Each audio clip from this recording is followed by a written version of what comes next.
On December 5th, 1945, 5 Navy bombers took off from the coast of Florida on a routine training flight and became the center of one of the most famous mysteries in American history. 3 hours after takeoff, every one of those planes was gone. No wreckage, no debris, nothing ever recovered. And so was the aircraft the Navy sent out to look for them. Depending which corner of the internet you found this story in, you've probably already heard why. Ancient aliens, a hole ripped in space and time, a magnetic vortex that eats airplanes whole. Stick around, because almost none of that is what actually happened. And the real version is stranger than the myth. Strip away the aliens and the vortex talk, and 80 years of retellings boil down to 3 real explanations: a broken compass, a confused pilot, and the Bermuda Triangle itself. None of the 3 quite explain the strangest part of what actually happened up there. In this video, I'm going to walk you through the actual play-by-play of what happened that afternoon, including what the US Navy's own Board of Investigation found. Stay to the end, because I'm going to lay out a theory about what really happened to the man leading that flight. One that, as far as I can find, nobody's put together on camera before. Let's get into it. Welcome to Trigger History. Quick note before we begin. If you enjoy this type of content, please like and subscribe. Fort Lauderdale, Florida, 2 in the afternoon. To understand what went wrong with Flight 19, you first have to understand how ordinary it was supposed to be. By late 1945, the war had been over for months, and Naval Air Station Fort Lauderdale had shifted almost entirely to training, turning newly qualified pilots into combat-ready ones. Navigation problem number 1 was the routine of the place. Fly eastward for a bombing run on a wreck called the Hens and Chickens Shoals, turn north, then turn west for home. A triangle, flown so often that instructors could recite the checkpoints in their sleep. This is the TBM Avenger, a torpedo bomber built for exactly the kind of low-level strike work the war had just finished needing. 14 men would fly it that afternoon, split across 5 aircraft, 1 instructor and 4 crews of students working toward their wings. The instructor's call sign was FT-28. His name was Charles Taylor. Taylor was not a green pilot playing at being in charge. He had over 2,500 flight hours, a combat tour flying torpedo bombers off carriers in the Pacific, and enough experience that giving him a training flight should have been the least remarkable assignment of his career. Which makes the next detail sit strangely once you know how the story ends. That morning, Taylor asked to be excused from leading the flight. He didn't give a reason, just asked if someone else could take it. There was no one else available, so he flew it. Nobody thought much of that request at the time, and honestly, there's no way to know exactly what was behind it. But hold on to it. We're going to come back to that request more than once before this video is over. The weather that afternoon was unremarkable for December in Florida. Some cloud, a little chop on the water, nothing that grounded a training flight. At 2:10 in the afternoon, 5 Avengers lifted off the runway, climbed out over the coast, and turned east toward the Bahamas. For the first hour and a half, everything about Flight 19 went exactly the way navigation problem number 1 always went. The flight reached Hens and Chickens Shoals, ran its bombing exercise, and turned to continue the triangle north and then west back toward the Florida coast. Nothing in the radio traffic up to this point suggests anything but a normal Tuesday. Then, a little before 4 o'clock, another instructor flying nearby overheard something backwards on the training frequency. Taylor asking one of his own students for a compass reading instead of giving him one. The other instructor broke in and asked what the trouble was. Taylor's answer is the sentence every account of this story eventually quotes, because it's the exact moment things stopped being routine. Both of my compasses are out, and I'm trying to find Fort Lauderdale, Florida. I'm over land, but it's broken. I'm sure I'm in the Keys, but I don't know how far down, and I don't know how to get to Fort Lauderdale. Here's the thing that makes that sentence so hard to explain away. The islands south of the Bahamas genuinely do look like the Florida Keys from 4,000 feet. Low, scattered, broken up by turquoise water. It's an honest visual mistake, and pilots before and since have made it. The problem is what Taylor did next with that mistake. If you believe you're over the Keys, the fix is simple. Fly north, and you hit the Florida mainland in minutes. Instead, Taylor turned the flight northeast, further from Florida, further out over open ocean. Because in his mind, north from the Keys meant flying back up through the islands he thought he recognized. Every correction he made was a correct response to a wrong premise, which is a very different kind of error than simply being lost. And here's where it gets harder to explain with confused pilot alone. At least one of the students in the formation didn't agree with him. Radio operators monitoring the flight caught a voice, not Taylor's, say, "If we would just fly west, we would get home." That is, on its face, the correct call. West was Florida. West was safety. Taylor overruled it. The flight kept flying the heading he believed was right. Ground stations at Fort Lauderdale tried repeatedly to help, asking the flight to switch to a frequency where a system called YG homing, a period direction finding setup working correctly that day on the ground end, could get a fix on their position and steer them home. Between weakening batteries, worsening static, and Taylor's apparent reluctance to give up the emergency channel he was already using, the switch never happened cleanly, and the fix, when the Navy finally got one, placed FT-28 far northeast of anywhere Taylor believed himself to be. That fix got passed through the rescue network. It never reached the formation in time to matter. By 6 o'clock, the weather had turned. Rough seas, thunderheads, the last daylight going. Taylor's final, clearly recorded instruction to the other 4 aircraft was to close up tight and stay together, so that when the first plane ran its tanks dry, all 5 would ditch as a group rather than scatter across the ocean alone in the dark. Somewhere after that, the radio traffic stops. 27 men had been flying training aircraft over the Atlantic that afternoon. 14 of them were about to become the first 5 airplanes. Within the hour, Naval Air Station Banana River launched a search and rescue aircraft, a PBM Mariner flying boat, call sign Training 49, with a crew of 13 aboard. 23 minutes after takeoff, a merchant ship near the search area radioed that it had seen a fireball on the horizon and passed through a pool of aviation fuel floating on the water.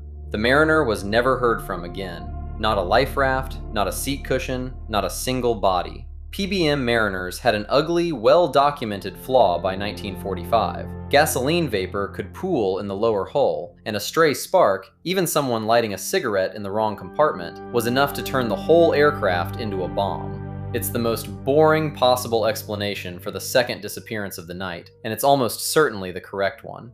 Which means that by sunrise on December 6th, the Navy wasn't searching for 5 airplanes anymore. It was searching for 6. 27 men in total, and it searched hard. Over the following days, more than 300 aircraft and dozens of ships combed hundreds of thousands of square miles of ocean and swamp, the largest peacetime search operation the Navy had run up to that point. It found nothing. Not a wing, not a fuel slick, not a single confirmed piece of any of the 6 aircraft. An investigation followed, and its first draft did what investigations often do with a dead officer who can't answer questions. It placed the blame on Taylor, citing poor judgment in mistaking his position. Taylor's mother formally protested that conclusion, arguing the Navy was blaming a man who had no chance to defend himself, and the Navy revised its own finding. The official cause, on the record to this day, reads simply, "Cause unknown."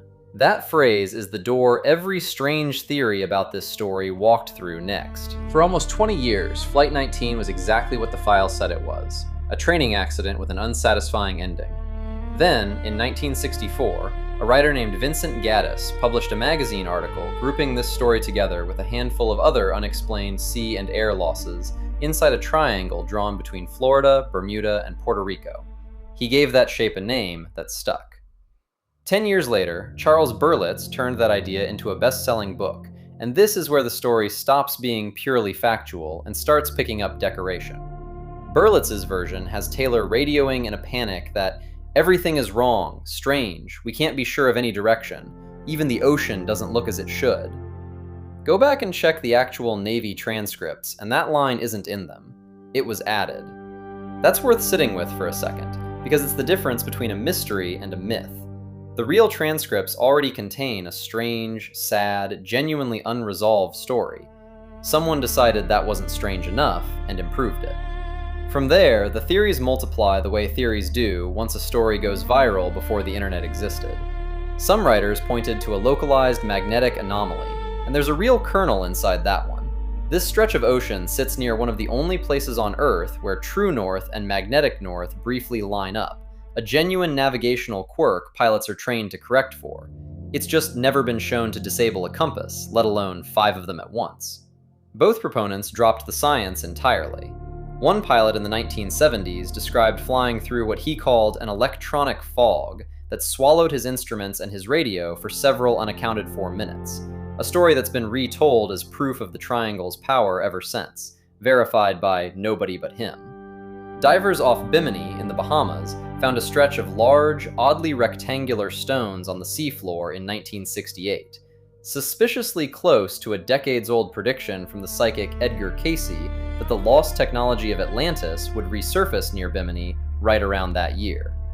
Geologists call the stones a natural beach rock formation. True believers call it a road. And then, of course, aliens. By 1977, the idea had gone fully mainstream. Mainstream enough that Steven Spielberg gave Flight 19 a cameo in Close Encounters of the Third Kind, its ending built around Taylor's lost crews walking off an alien mothership, not aged a day. That one movie scene has probably done more for the alien theory than any actual evidence anyone's ever produced.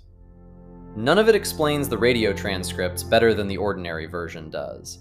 A ship doesn't need aliens to sink, and an airplane doesn't need a time portal to run out of fuel. But here's what none of those explanations, the mundane one or the mystical ones, actually account for. Not why did Taylor get lost? Getting lost happens. Why did an experienced combat pilot become so completely certain of a wrong idea and stay certain of it for over an hour against a subordinate telling him the correct answer to his face? That question is still open, and the flight manual for Taylor's exact airplane has an answer nobody's laid out on camera before. Taylor's aircraft that day carried the call sign FT-28. The Navy's own investigation records identify it by hull number, TBM-3, Bureau number 23,307. The other 4 aircraft in the flight were older TBM-1s. That distinction matters because of what's sitting on page 88 of the November 1945 TBM-3 Pilot's Handbook. Aircraft built within a specific production block, Navy serial numbers 22,857 through 23,313, carried 2 Janitrol gasoline-fired heaters. One supplied the bombardier's compartment. The other supplied the pilot's cockpit directly, with heated air that could be routed to the pilot's feet, the general cockpit space, or the windshield for defrosting. Taylor's aircraft, 23,307, sits 6 serial numbers below the end of that production block. His was one of the exact airplanes built with a gasoline heater blowing warm air directly into his seat. Now, I want to be careful here, because this is exactly the kind of detail that's easy to oversell. This does not prove Taylor's heater malfunctioned. Nobody recovered the wreckage. There's no toxicology report, no maintenance log, no surviving witness who saw him rub his eyes or complain of a headache. What this does establish is that the mechanism was physically sitting 6 inches from his boots. And the mechanism is a documented, unglamorous killer. The NTSB has written for decades about exactly this failure mode in small aircraft. A cracked combustion chamber or a failed seal lets carbon monoxide leak into the same airflow meant to warm the cabin.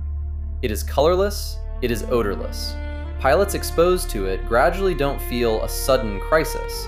They feel vaguely off, and continued exposure produces confusion, impaired judgment, and difficulty reasoning clearly, while a pilot often remains entirely capable of flying the airplane and talking on the radio the whole time. Read that description again, and then reread Taylor's actual transmissions. He never panics. His voice, by every account, stays level and procedural the entire time. He's not screaming that something's wrong. He's calmly, confidently explaining a position that happens to be wrong and rejecting good information from a student because, in his own mind, he's the one seeing clearly. That is not what a lost pilot sounds like. That is what a mildly poisoned one sounds like. Here's the second half of it, the part that explains the detail even a heater can't. Why 4 other pilots kept following a man flying them the wrong way. Put yourself in a training cockpit that afternoon. Your instructor has 2,500 hours and a combat tour. You have a training syllabus and a handful of solo flights. He's telling you, calmly and repeatedly, that he knows exactly where you are. You have two ways to read that.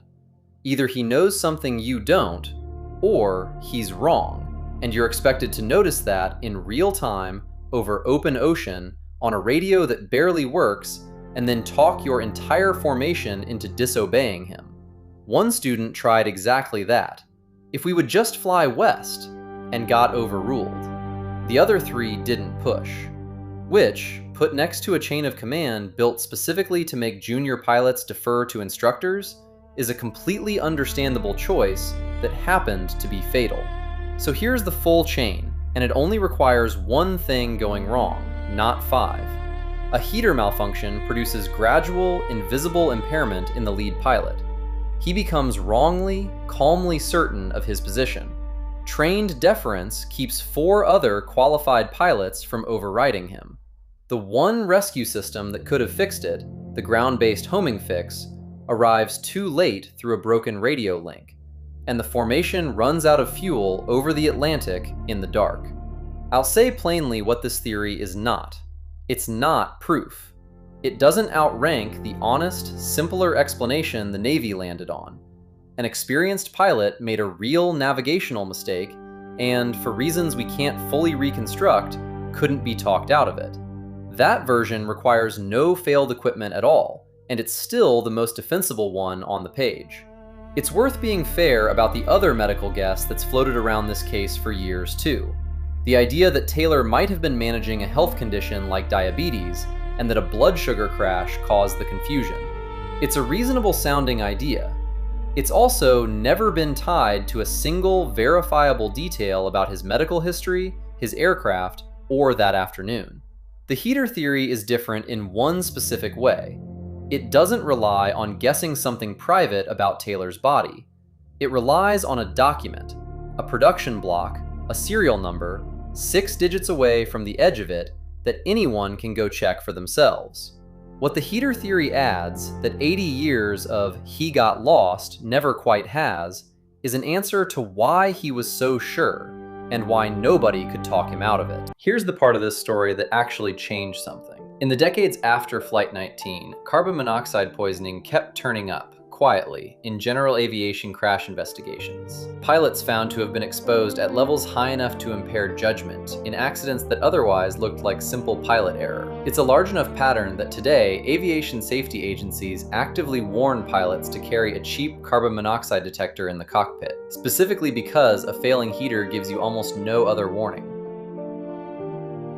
That's not a coincidence born from this one case. It's the same failure mode, recognized enough times that the industry finally built a rule around it, which puts Flight 19 in a strange position for a story this famous. It's been treated for 80 years as either a solved footnote or an unsolvable mystery, when the more honest description might be a training accident that got the wrong kind of attention. The magnetic anomalies and the Atlantis crystals gave it romance. What it actually needed was someone to go read page 88. 27 men went looking for a routine bombing run and a rescue mission, and didn't come home. The Bermuda Triangle didn't take them. A production run of gasoline heaters, a chain of command built to trust experience, and one Tuesday afternoon in December did. If this is the first time you've heard the actual transcripts instead of the myth, let me know in the comments. And if there's another solved mystery you think we got wrong, tell me which one. Thanks for listening.